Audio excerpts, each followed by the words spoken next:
Assalamualaikum warahmatullahi wabarakatuh. Perkenalkan, nama saya Anis Namayasari.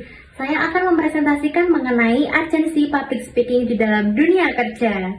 Pertama-tama, saya akan membahas mengenai pengertian public speaking. Apa sih public speaking itu? Public speaking adalah kemampuan berinteraksi atau berkomunikasi dengan banyak orang secara jelas, percaya diri, dan terstruktur untuk menyampaikan sebuah informasi, gagasan, maupun pendapat kepada audiens agar lebih mudah dipahami. Nah, selanjutnya, mengapa public speaking itu sangat penting di dalam dunia kerja? Di era kerja modern kayak sekarang ini, kemampuan public speaking atau kemampuan berinteraksi dengan banyak orang menjadi salah satu soft skill yang paling banyak dicari oleh perusahaan. Kenapa? Karena karyawan yang memiliki komunikasi yang baik akan lebih mudah untuk memecahkan masalah, menyelesaikan masalah, bekerja sama, dan membangun hubungan yang positif. Oke, selanjutnya itu, alasan staf manajemen perkantoran wajib menguasai soft skill berupa public speaking. Yang pertama, untuk meningkatkan profesionalisme. Yang kedua, memudahkan komunikasi. Yang ketiga, mendukung pelayanan prima atau excellent service. Dan yang terakhir, meningkatkan rasa percaya diri. Nah, selanjutnya itu ada contoh penerapan public speaking di dalam dunia kerja.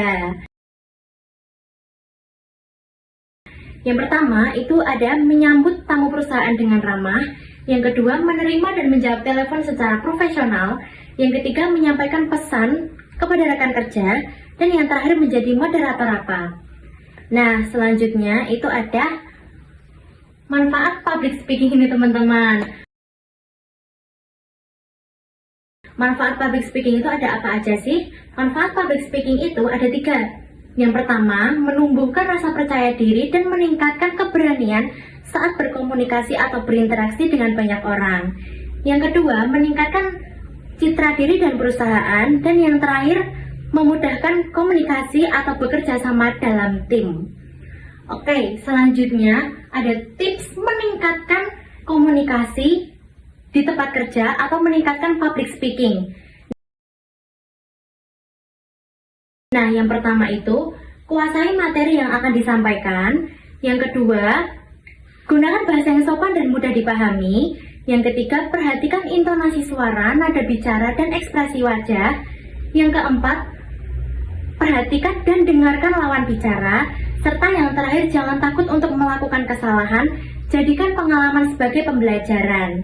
Oke, selanjutnya yaitu ada dampak jika tidak bisa menguasai public speaking. Dampaknya itu sebenarnya ada banyak ya teman-teman, tapi di sini saya akan menjelaskan beberapa saja. Dampaknya itu yang pertama, sulit menyampaikan informasi. Yang kedua, sering terjadinya miskomunikasi. Yang ketiga, kurangnya percaya diri saat presentasi. Dan yang keempat, sulit berkembang dalam karir. Oke, berarti kalian semua udah paham dong sama materi-materi yang saya sampaikan tadi. Nah, di sini saya akan menyampaikan part yang paling terakhir, yaitu kesimpulan.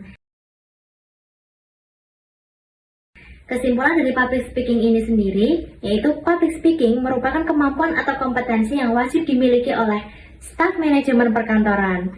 Karena kemampuan ini dapat membantu seseorang dalam menyelesaikan masalah, memecahkan masalah, berkomunikasi secara efektif, dan membangun hubungan yang positif.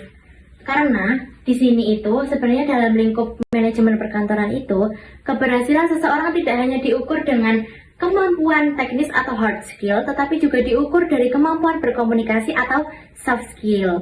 Oleh karena itu, sebenarnya public speaking ini wajib diasah ya teman-teman, karena besok suatu saat akan menjadi bekal kesuksesan di dalam dunia kerja. Karena bekal kesuksesan dalam dunia kerja ini yang paling utama yaitu komunikasi alias public speaking. Karena kita nggak ada yang tahu ya, kalau misalkan sewaktu-waktu kita membutuhkan komunikasi secara langsung di dalam tim atau di dalam suatu lingkup perusahaan, itu kita tidak ada yang tahu. Makanya kita harus dan kita wajib menguasai public speaking dimanapun dan kapanpun kita semua berada. Oke, segitu saja ya presentasi dari saya teman-teman. Kurang lebihnya saya mohon maaf. Terima kasih. Wassalamualaikum warahmatullahi wabarakatuh.